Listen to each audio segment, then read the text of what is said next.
Montana Territory, August 1883. Byron Beckett rode up the slope with the sun at his back, dust curling off his boots, and his claim papers folded in his breast pocket. The land stretched wide and quiet around him, 50 acres of wild grass, a rundown barn, and a house he had not seen in over a decade. It was the homestead his uncle left him, the one he had not expected to inherit, not until the letter came last spring. But as he pulled up near the porch, his horse snorting softly, Byron's hand went to the grip of his rifle. Smoke curled from the chimney. A woman's voice rose over the sound of a child crying. Someone was living in his house. He dismounted fast, boots crunching gravel. The screen door creaked open an inch, then it slammed shut again. "Who's there?" a woman called out. Her voice was sharp, but he heard the fear behind it. Byron stepped forward, both palms up. "Name's Byron Beckett. I just came to claim the property. This is my Uncle Frank's homestead." The door opened fully now, and a young woman stepped onto the porch. Her hair was dark and tied back in a loose braid. Her dress was worn, patched at the hem. A baby clung to her hip, red-faced and wailing. Another child, a boy around 6, peeked out from behind her skirt. "I did not know he had a nephew," she said carefully. "Frank told me this place would be mine." Byron stared at her. "And you are Susanna Northwood." The name meant nothing to him, but something about the way she stood tight in the shoulders, chin held up though her eyes looked tired, made him pause. "I worked for him," she added, softer now, "helped him after his stroke. He said I could stay, that the land would be mine when he passed." Byron glanced past her. The barn roof sagged and the fields were half wild, but the place had life in it. There were toys on the porch and laundry strung tight on the line. He looked back to her. "You got papers," she swallowed. "No, just his word." The baby hiccuped against her shoulder. Byron pulled off his hat and ran a hand through his hair. "I'm not here to throw anyone out, but this land is legally mine." The little boy stepped forward then, chest puffed out like he thought himself a man. "We do not have anywhere else to go." Susanna rested a hand on the boy's head. "This is Oliver," she said, her voice gentle now. "And this," she bounced the baby lightly, "is Opal. Their father is gone. Left right after Opal was born." Byron looked at her again, at the way her dress hung loose from too many skipped meals, the lines of exhaustion under her eyes, and something in him shifted. "I will not take the roof from your heads," he said quietly. "But we need to talk about how this goes." She nodded once, but her grip on the baby tightened. "You can come in," she said, stepping aside. "I will make coffee." Inside, the house was small but clean. The floorboards creaked under his boots. Byron sat stiffly at the table while Susanna poured hot water over grounds, steam rising between them. Oliver watched him from the corner, holding a toy horse like a shield. "How long have you been here?" Byron asked. 3 years, Susanna said. "I came from Kansas. My husband brought me out and left me soon after. Frank let me stay, said I reminded him of his sister." Byron nodded slowly. "You kept the place going." "I tried." He looked at the baby asleep now in her arms, her cheeks flushed and damp from crying. "You raised them here all on your own." "I had to." There was no pride in her tone, just plain fact. Byron leaned back in the chair, studying her. She could not be much older than 25, but life had carved deep lines into her already. "I do not know what your plans are," she said quietly, "but if you mean to sell the land, I would ask you wait until I can find somewhere else for the children." "I am not selling," he said. "I came to work the land, build something. I have been all over since the war. I just wanted someplace to belong." Susanna blinked, surprised. "You mean to stay, if you will not mind the company?" She hesitated. "This is not a place for charity." "I do not offer it. I offer a fair deal. You know the land, you know the house. And I reckon you know how to stretch a dollar farther than most." She set the coffee pot down and looked at him fully for the first time. Her eyes were brown, steady, and tired. "What kind of deal?" "We work it together. Until you are ready to move on, if that is what you want. Or until you decide to stay." Susanna's breath caught. "Why would you do that?" Byron looked at Oliver, who was now tracing a finger along the table's edge. "Because sometimes folks need a second chance," he said. "And I reckon I do too." She did not answer right away, but slowly she nodded. That night, Byron pitched a cot in the barn. The next morning, he fixed the broken hinge on the chicken coop door. Susanna watched from the porch, arms crossed, the baby fussing softly in her sling. "You do not have to do that," she called. "I know," he said, not looking up. Over the next week, he repaired the roof, chopped enough wood for winter, and mended the fence. Susanna cooked meals that stretched farther with his help, and Oliver followed Byron everywhere, asking questions, always watching. One afternoon, as the sun dropped below the ridge, Susanna stepped outside with 2 mugs of coffee. She offered one to Byron, who was sitting on the porch rail, dusty and tired. "Thank you," she said, "for the coffee, for not asking me to leave." He looked at her. "I told you I am not here to take anything from you." She sat beside him, her shoulder close to his. "Most men would have." "I am not most men," she laughed, just a small sound. He turned toward her, and for the first time she did not flinch from his gaze. "You are good with Oliver," she said after a moment. "He is a good boy. He has not had much of that, a man who stays." Byron looked at her then, really looked. "I am not going anywhere." The wind stirred her loose hair. She blinked fast and looked down at her mug. "I believe you," she said quietly. And for the first time in years, Susanna Northwood felt something warm settle in her chest that was not fear or exhaustion. It was hope. The late August sun dipped behind the Bitterroot Range, casting long shadows across the pasture. Byron stood knee-deep in grass at the edge of the field, running the rough edges of a rusted plow blade beneath his thumb. He'd found it half buried behind the barn, worn but whole. It would pull again, given enough sweat and sharpening. Behind him came the soft crunch of footsteps. He didn't turn. "I thought you might want supper," Susanna said, her voice carrying low across the quiet. "I saved you a plate." He brushed off his hands on his trousers and turned. "You didn't have to wait." "I didn't. Just thought maybe you'd rather eat outside tonight." She held out a tin plate, steam rising off beans and cornbread. Her sleeves were rolled to the elbow, and her braid had come loose at the nape.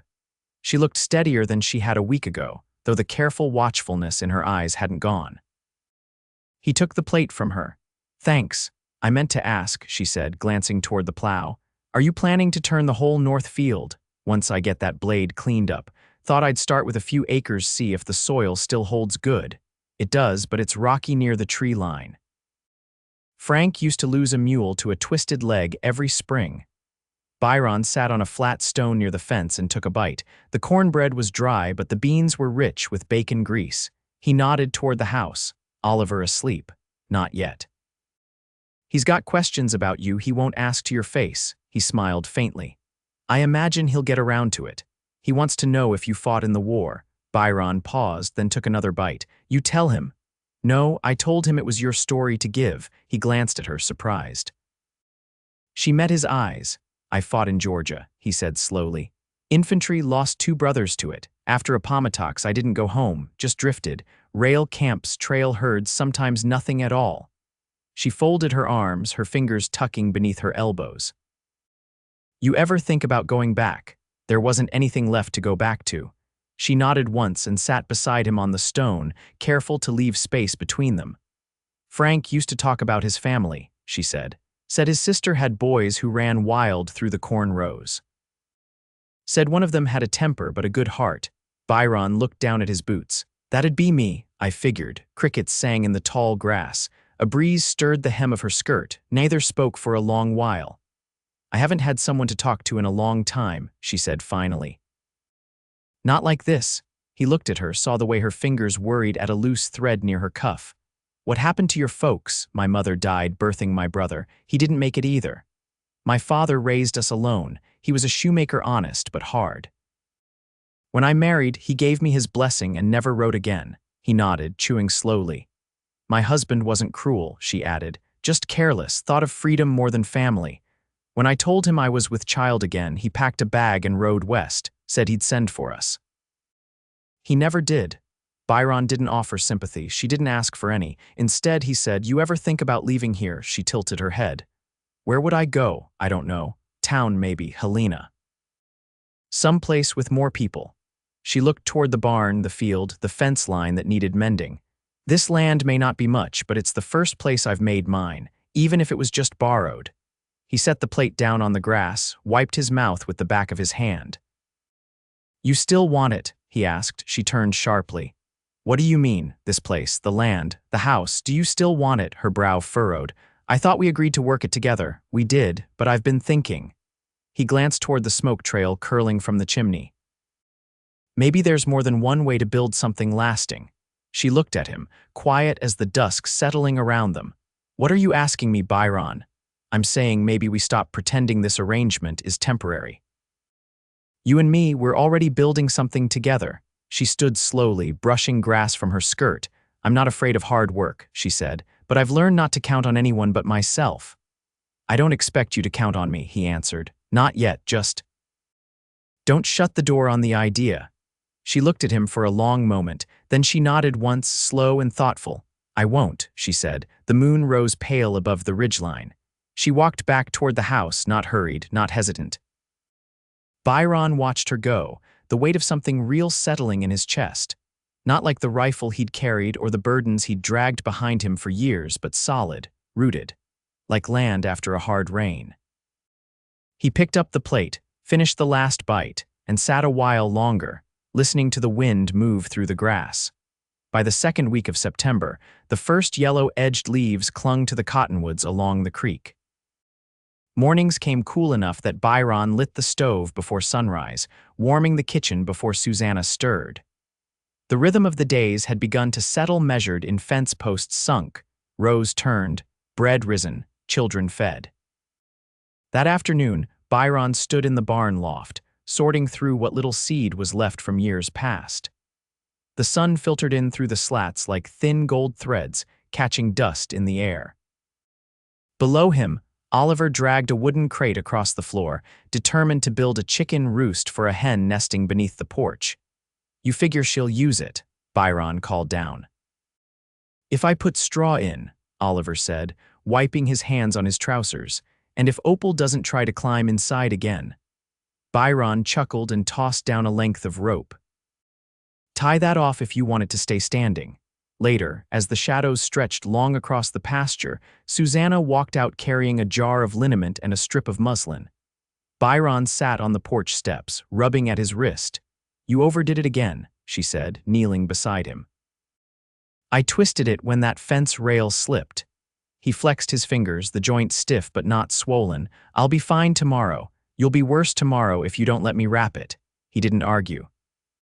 She poured a bit of the liniment into her palm, the scent of camphor and peppermint rising between them. Her hands moved with practiced care, firm, never hurried as she worked the oil into his skin. Where'd you learn all this? He asked. My mother, she said. She had a way with herbs. Said a good salve could mend more than words ever could. He watched her hands, the way her fingers moved with memory and instinct. You ever think on teaching Oliver what you know? She paused, smoothing the cloth around his wrist. He's curious, but it's hard to teach when you're always catching up on chores. I could take him into town tomorrow, let you have a day to yourself.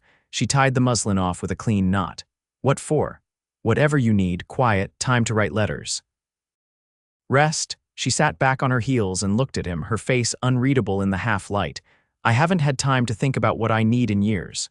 You've earned it, he said. She stood. I wouldn't know what to do with it. Start small, he said. Take the morning, sit in the sun. Let the stillness settle. She hesitated, then nodded once. If you're sure about Oliver. He listens when I speak. That's more than most boys his age. That night, Susanna stayed up after the children fell asleep, mending a shirt by lantern light. Byron sat across the table, whittling a small horse from pine with his pocket knife. The scrape of blade against wood was steady, soothing. I used to think I'd have a different life, she said, not looking up. I thought I'd teach school. Maybe in a town with bookshelves and a bell tower. Byron didn't answer right away. The horse's legs were nearly shaped, its head still rough. What changed it? He asked. I did. She bit the thread off with her teeth. I stopped believing I could have the things I wanted. You could still teach, he said. Once the fields turned and the harvests in, we'll have time to think about more than just getting by. She folded the shirt and set it aside. Maybe. But I'm not the same girl who dreamed of chalkboards and poems. No, he said. You're stronger now. She looked up at him then, her face soft with surprise. I see it, he added. You hold this place together with your bare hands. That takes more than dreams. The lantern flickered between them. He reached across the table and set the carved horse down beside her. "For Oliver," he said. She picked it up, traced the curve of its back with her thumb. "He'll sleep with it under his pillow. Then I'll carve him another before winter." They sat in that easy quiet for a while longer, the night wrapped close around the house. When Susanna stood to bank the stove, she paused at the threshold. "I don't know what this is between us," she said. "But I don't feel alone in it anymore." He met her eyes. "Neither do I." She nodded, then slipped into the children's room without another word. Outside, frost silvered the fence posts. Inside, Byron sat a while longer, the scent of pine and liniment still clinging to his hands. Byron adjusted the collar of his clean shirt, fingers stiff from the morning's chill. The wagon was already hitched, the reins looped over the rail, and Oliver sat perched on the bench beside him, boots swinging. Susanna stood in the doorway, her arms wrapped around herself though the sun was bright. "He's got his coat, his lunch, and he knows not to touch anything in the mercantile without asking," she said. Oliver rolled his eyes. "Ma," she kissed the top of his head, then looked up at Byron. "If he starts to ask too many questions, just send him off to look at the seed bins." Byron gave her a nod. "We'll be back before supper." The road into town was rutted and dry, and the wagon jostled with every stone. Oliver talked nearly the whole way about the shape of the clouds, the difference between mule and horse hooves, whether chickens felt the cold like people did. Byron answered when he could, but mostly he let the boy's voice fill the space. At the general store, Byron traded a sack of dried apples and 2 lengths of iron for seed potatoes and lamp oil. Oliver stood straight beside him, hands clasped behind his back, watching every move like it was a lesson. "You from out east?" the storekeeper asked, counting change. "Missouri," Byron said, "but I'm settled now." He glanced down at Oliver. The boy was tracing a finger along the edge of a barrel marked nails. When they stepped outside, Byron handed him a wrapped peppermint stick. Oliver's eyes widened. "For me," Byron nodded. "For not touching anything." Oliver bit off the end and grinned, teeth red-striped. "Ma never lets me have sweets before dinner. I won't tell if you don't." They rode back in easy quiet, the wagon creaking beneath them. At the turnoff past Miller's Ridge, Byron slowed the team and looked out over the land, his land now, but more than that. The pasture sloped down toward the creek where Susanna had hung laundry that morning. Sheets billowed like sails between trees.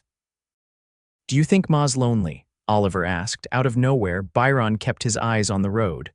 "Why do you ask?" "She sits outside sometimes after we go to sleep, just sits real still." Byron thought on that a moment. Maybe she's just thinking. About Pa, maybe. Or maybe about what comes next. Oliver leaned back against the seat. "She likes you, I think." Byron didn't answer.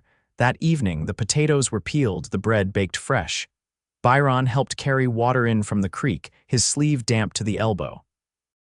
Susanna stirred a pot of stew, her hair pinned up with a comb he hadn't seen before. "Oliver did fine," she asked, not turning. "He's sharper than most grown men I've known." She smiled slightly. "He gets that from my side." After the children were settled, Byron stepped out onto the porch. The stars had found their places, clear and cold above the hills. Susanna joined him, wrapping a shawl around her shoulders. "Did you always mean to come back west?" she asked. "I didn't mean much of anything after the war. I worked cattle, prospected some. But nothing held." She looked out at the field where the fence line marked the edge of the known. "It's hard to hold on to anything out here," he glanced at her. "I've been thinking on that." She waited. "I could clear more of the south field, plant oats come spring. And if you want to teach again, I could ride the children into town when the weather's good." She turned to face him. "You do that, I would. And what would you want in return?" He exhaled slowly. "Whatever you'd give freely." The night pressed in quiet all around them. She stepped closer, close enough that her shawl brushed his arm. "I don't know how to build something new," she said, "but I know what doesn't work. We've both lived on what's broken," he said. "Maybe this time we start with what's honest." She nodded once, then lifted her face toward him. He didn't rush. He let her close that last bit of distance. When their mouths met, it was slow and certain, like ground settling after a long frost. Nothing hurried, nothing unsure. When they parted, she leaned her forehead against his chest. "I didn't expect this," she murmured. "Neither did I." He held her there, the porch boards creaking softly beneath them, the stove's glow flickering warm through the window. Inside, the house waited quiet, lived in, full of small things worth staying for. By late October, the wind carried the first breath of snow. Byron had just finished hauling a last load of firewood into the shed when Susanna came around the side of the house, her shawl pinned tight, cheeks pink from the cold. "You missed supper," she said, her voice even but not unkind. "I lost track of the light," he said, brushing sawdust from his sleeves. "Ground's starting to crust near the tree line. I wanted to get the last of it in before it set too hard." She stepped closer, the cold air between them sharp with pine and wood smoke. "I kept you a plate." "Oliver already asked twice if you were coming back." Byron gave a tired nod, then looked past her toward the house. "He's settling into his letters. I saw him tracing words in the dirt behind the barn." She watched his face. "He's been asking if we'll stay for good." Byron studied her a moment before answering. "And what did you tell him?" "I said it isn't just up to me anymore," he nodded. "I'd like to stay, if that means anything." Her voice was quiet. "It means everything." They stood in the fading light, neither moving. Then she reached into the pocket of her skirt and pulled out a folded piece of paper. "I sent a letter to the county clerk," she said. "Asked if there was any record of Frank filing promise of transfer. They wrote back this morning. Nothing was ever submitted." Byron took the paper, scanned the brief note, then folded it again. "I figured as much." She looked toward the pasture where the frost had begun to dust the fence rails white. "I thought I might feel angry or ashamed. But mostly I just feel tired of waiting for the world to decide things for me." He stepped closer. "Then don't wait." She looked up at him, eyes steady. "If I stay, I want it to be because I chose it, not because there's nowhere else to go." "Then choose it," he said. "Choose me?" Her breath caught, but she didn't turn away. "And if I do, I'll marry you," he said, voice low. "Not because it's expected, not because you need protection, but because I want to build a life with you and the children. I want to wake up beside you when the roof leaks. I want to help Oliver with his numbers and teach Opal to throw stones across the creek." Susanna stared at him, her face unreadable for a long moment. Then she reached up and touched the edge of his collar, her fingers rough from work. "You're not like anyone I've ever known," she said. "You don't ask for more than I can give. I only want what's yours to give freely." She leaned into his chest, and he wrapped his arms around her, holding her close as the cold pressed in around them. They married before the first snowfall, a quiet ceremony in the parlor with the preacher from town. Oliver wore boots polished near through, and Opal clung to Susanna's skirts, her thumb in her mouth. Byron stood straight in a wool coat that still smelled faintly of cedar. There was no feast, but there was warm bread and laughter and the kind of peace that settles deep. The kind earned not from ease but from enduring. By December, the house had been repaired window by window, floorboard by floorboard. Byron cleared a patch behind the barn for spring planting, and Susanna began writing lessons for Oliver at night, her pen scratching softly against paper as the fire crackled. Some evenings, when the children were asleep, Byron played the fiddle he'd found boxed in the back of the loft. He wasn't good, but Susanna never said so. She'd sit in her sewing chair with her legs tucked under her and a quiet smile on her face. Once, as the wind howled outside and snow pressed thick against the windows, she looked up from her darning and said, "I used to think I was just surviving. Now I think I'm living." Byron set the fiddle down and crossed the room. He knelt beside her and took her hand. "You brought life back to this place," he said. "To me." She leaned forward and kissed him, slow and sure. In spring, the oats took root. Byron built a new coop for the hens, and Susanna strung a line of wildflowers across the porch. Oliver learned to ride bareback, and Opal took her first steps beneath the cottonwood by the creek. They weren't rich, but the pantry stayed full, and the house stayed warm. One evening, as the sun dipped behind the ridge and the sky turned the color of ripe peaches, Susanna stood in the doorway, her hand resting on the swell of her belly. Byron came up behind her and wrapped his arms around her waist. "Boy or girl?" he asked, his chin brushing her shoulder. "Doesn't matter," she said, "as long as they're born into this kind of love." He pulled her close, and they stood there together, the land stretching wide and steady before them. And so it was two hearts, once worn thin by loss, now woven tight by time, kindness, and the quiet, steady work of choosing each other day after day. Their life was not grand, but it was theirs, and it was good.